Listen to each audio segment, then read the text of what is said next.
Ta parole est une lampe à mes pieds, une lumière sur mon sentier.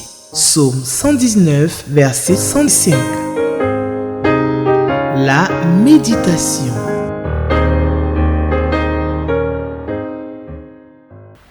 Chers bien-aimés, recevez mes salutations fraternelles à notre Sauveur Jésus-Christ, notre bien-aimé qui nous a ouvert les portes du ciel. Bénissons chaque jour son nom, lui qui nous garde et qui nous a gardés tout au long de cette semaine écoulée. Par sa grâce, par son sacrifice parfait, par son sang précieux, il nous donne d'avoir accès librement, gratuitement au lieu très saint, à la présence glorieuse et permanente de Dieu notre Père. Bien-aimés, nous ne sommes plus coupables, nous ne sommes plus condamnés. Nos nombreux péchés ont été pardonnés, effacés. Nous sommes maintenant les fils bien-aimés du royaume de Dieu. Nous n'avons plus besoin des services d'un prêtre pour entrer dans la présence de Dieu. Nous n'avons plus besoin des services d'un sacrificateur pour intercéder en notre faveur de façon épisodique. Jésus, notre sacrificateur parfait, est assis à la droite glorieuse du Père. Et chaque jour, il intercède pour nous. Chaque jour, il nous ouvre les portes du ciel, les portes de la présence de Dieu. Nous bénissons notre Seigneur Jésus en ce jour. Lui qui nous permet de graver à nouveau ces vérités fondamentales dans nos cœurs, dans notre intelligence, en méditant le livre d'Hébreux, le chapitre 10, le verset 19 à 25. Les questions 4 et 7 de notre guide de méditation nous aideront dans notre réflexion. Mais comme d'habitude, bien-aimés, nous allons prier avant de lire et avant de méditer la parole de notre Dieu.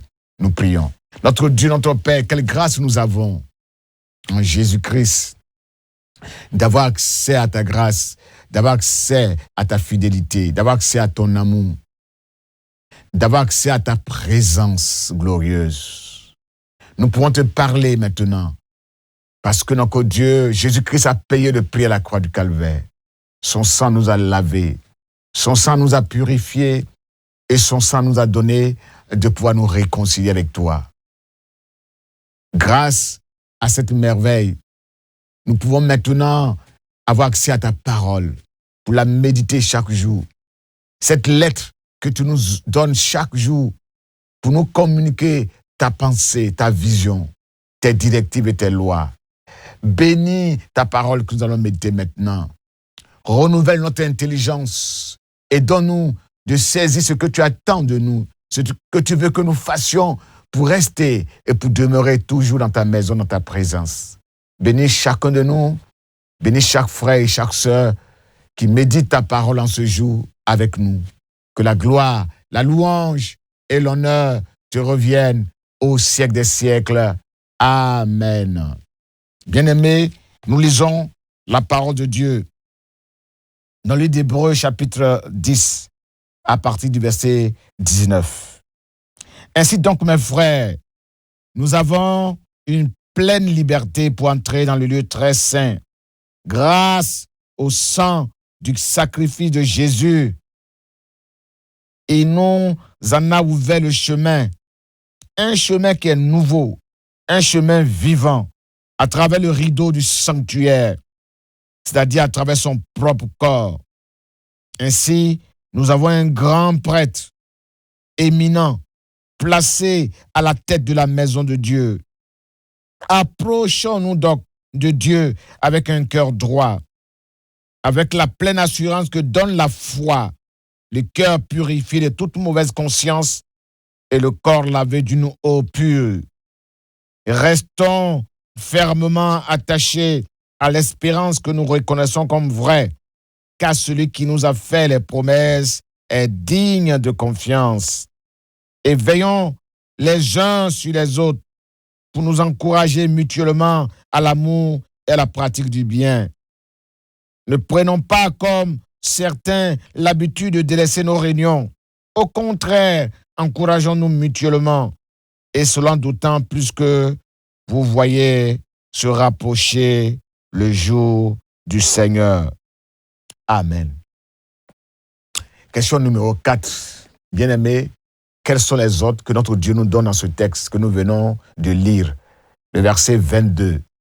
Notre Père nous invite à aller à lui avec assurance. Il dit, allons donc à Dieu avec assurance, sans hésitation, avec hardiesse, avec un cœur sincère, un cœur intègre, un cœur droit. Ayons foi en Jésus-Christ. Plaçons pleinement notre confiance en Dieu, parce qu'il est prêt à nous accueillir dans sa présence sainte, puisque le sang de Jésus-Christ nous a lavés, nous a purifiés. Au verset 23, Dieu nous demande de rester fermement attachés à l'espérance que nous reconnaissons comme vraie. Car celui qui nous a fait la promesse n'est pas un menteur, il est digne de confiance. C'est pour cela que nous devons affirmer avec assurance. Affirmons avec assurance. Partageons notre espérance autour de nous sans nous décourager. Réjouissons-nous du salut que Dieu nous a promis. Au verset 24, Dieu nous donne aussi un autre ordre ici. Prenons soin des uns des autres. Comment?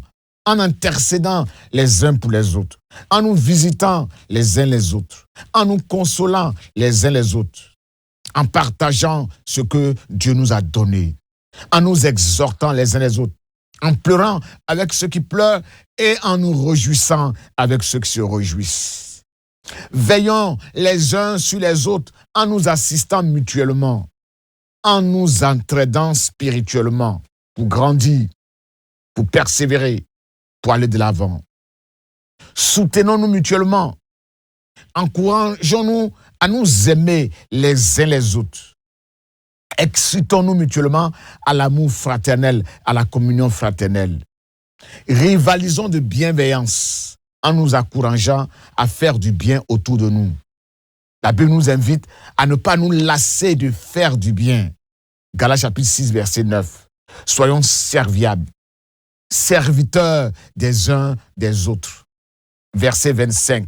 Ne délaissons pas nos assemblées. N'abandonnons pas nos réunions de prière dans nos églises. N'ayons pas la mauvaise habitude, comme certains, de faire nos cultes seuls à la maison, en ligne. Car la chaleur humaine, la communion fraternelle sont irremplaçables dans notre croissance et notre édification spirituelle. Avertissons-nous, exhortons-nous à rester vigilants, afin que le retour glorieux et proche de notre Seigneur Jésus ne nous surprenne pas comme un voleur. Question numéro 7. Quelles sont les vérités spirituelles que nous pouvons tirer de ce texte que nous avons lu? Au verset 19, nous pouvons comprendre qu'il y a un grand pouvoir dans le sang de Jésus qui a été versé à la croix du Calvaire. Par ce sang, nous ne restons plus dans le parvis pour adorer Dieu, à l'extérieur du lieu très saint. Nous avons maintenant un libre accès, sans escale, au lieu très saint pour adorer notre Père. Le sacrifice du corps de Jésus nous ouvre un chemin nouveau, des perspectives nouvelles, nous donne accès à une vie nouvelle, une vie sainte, la même nature que Dieu, une vie régénérée, une vie restaurée, une vie de liberté. Nous ne sommes plus condamnés et notre conscience est déchargée du lourd fardeau de la culpabilité du péché.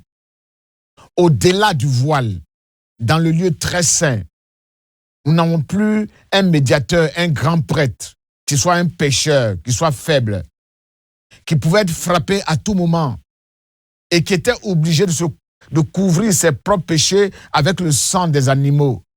Nous avons maintenant un grand prêtre qui est saint, qui est sans faute, qui est exempt de tout péché et qui est assis à la droite du Père, à côté du Père, pour intercéder en notre faveur, pas avec le sang des animaux, mais avec son propre sang précieux, un sang puissant, un sang qui a de la valeur aux yeux de Dieu, un sang qui parle à Dieu en notre faveur mieux que le sang d'Abel. Verset 20. Jésus nous a ouvert un chemin nouveau, une nouvelle alliance en déchirant le voile qui est son corps, qui a été brisé, déchiqueté, humilié par les hommes. Frères, ce verset nous rappelle que nos corps actuels, ces corps de chair et de sang, ne sauraient accéder au royaume de Dieu. Ce qui est corruptible est passager, ne peut avoir part à l'incorruptibilité. 1 Corinthiens 15, verset 50. Pour que ce corps charnel revête l'incorruptibilité, le voile du temple, image de notre chair, a été déchiré de haut en bas le jour de la crucifixion de Jésus, l'agneau immolé. Matthieu 27, 51. Jésus a ôté par cette déchirure l'obstacle, la barrière qui nous empêchait d'entrer dans la présence de Dieu. La chair est bien ce voile qui nous empêchait de voir l'invisible, d'expérimenter ce qui se passe dans le lieu très saint, dans la présence glorieuse de Dieu. Cette sagesse que l'œil n'a point vue, que l'oreille n'a pas entendue, ce que l'imagination n'aurait jamais perçu. Après que ce voile soit déchiré, nous pourrons percevoir tout cela.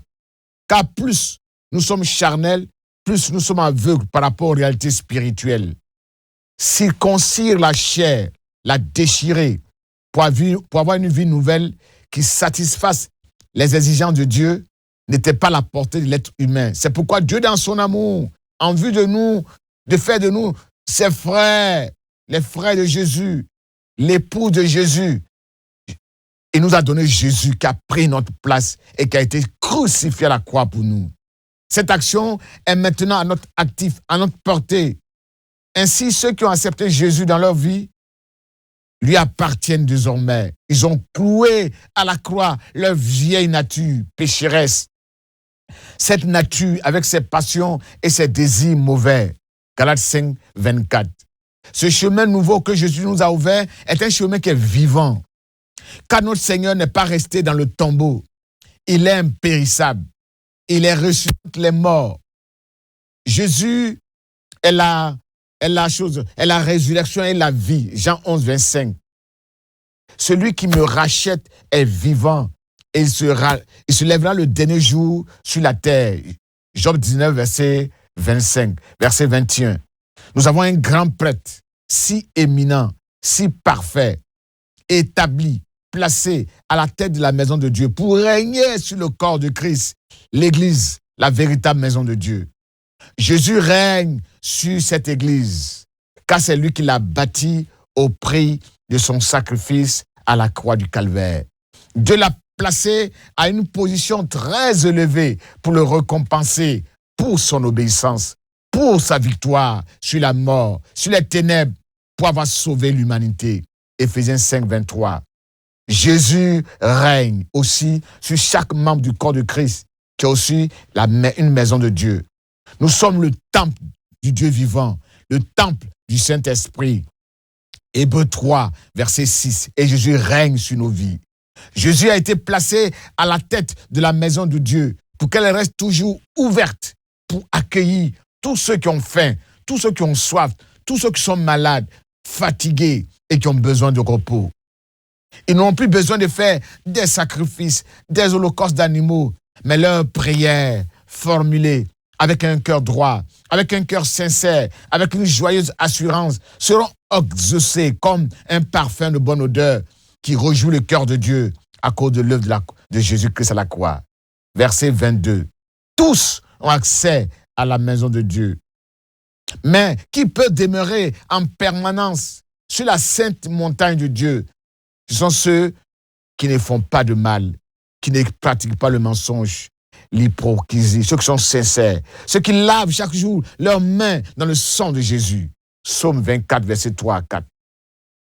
Ceux qui veulent y demeurer dans cette maison, dans la présence de Dieu, doivent avoir toujours un cœur droit, un cœur intègre, un cœur qui n'est pas partagé, un cœur qui est plein d'assurance, qui est plein de confiance en Dieu. Car sans la foi, on ne peut pas être agréable à Dieu. Si quelqu'un s'approche de Dieu pour être en communion avec lui, il faut d'abord qu'il croie que Dieu existe. Il faut qu'il ait la conviction que Dieu récompense ceux qui le cherchent de tout leur cœur. Hébreux 11, verset 6. L'hésitation, bien-aimée, le doute, la peur chassent la foi qui nous permet d'entrer dans la présence de Dieu. Car un esprit qui doute est un esprit chargé d'une mauvaise conscience, non libérée, non déchargée. Un esprit qui doute ressemble aux vagues de la mer, agitées et ballottées par le vent. Jacques chapitre 1, verset 6. Verset 23 au verset 24. Bien-aimés, professons notre foi. Affirmons ce que nous espérons. Si nous avons goûté que Jésus est bon, nous devons partager cela. Car celui qui nous a fait la promesse est fidèle. Notre espérance, notre foi peuvent s'affaiblir si nous cessons de les partager.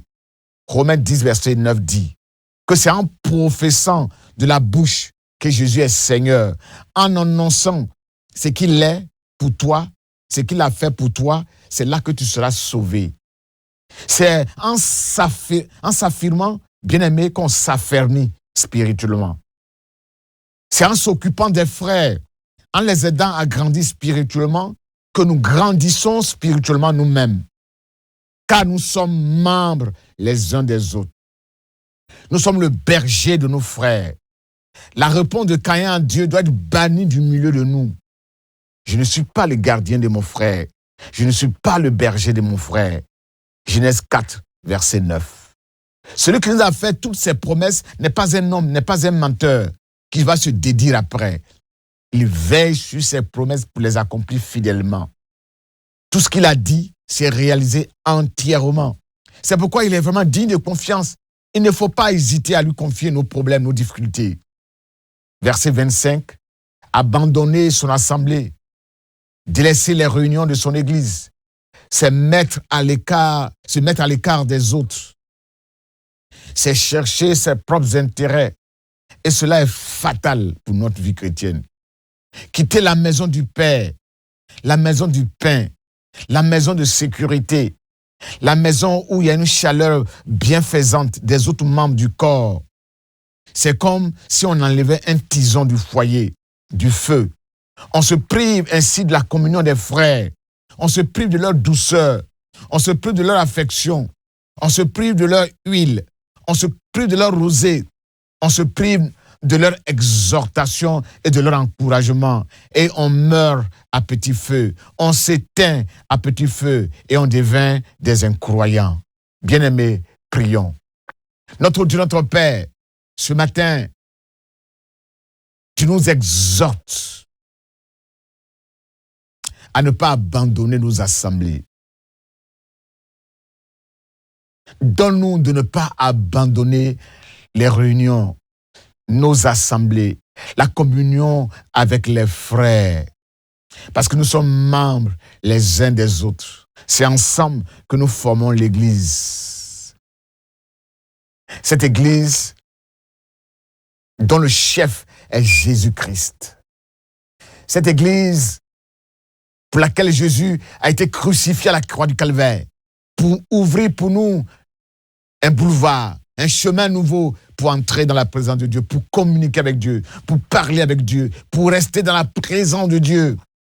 Ton sang puissant, ton sang merveilleux nous a lavés, nous a purifiés et nous donne d'avoir accès aux grâces de Dieu, à la présence de Dieu. Bénis chacun de nous, fortifie chacun de nous, afin que nous restions dans ta maison, que nous puissions nous nourrir, notre Dieu, des grâces qui sont dans ta maison, et que nous puissions être pour nos frères et nos sœurs des bergers. Nous puissions les aider à grandir, à progresser, car, notre Dieu, en les affermissant, en les conduisant, nous nous affermissons nous-mêmes, nous grandissons nous-mêmes spirituellement, et nous portons davantage des fruits à la gloire de ton nom. Bénis chacun de nous, bénis ta parole dans nos cœurs, au nom puissant de Jésus. Amen. Ta parole est une lampe à mes pieds, une lumière sur mon sentier. Psaume 119, verset 105. La méditation.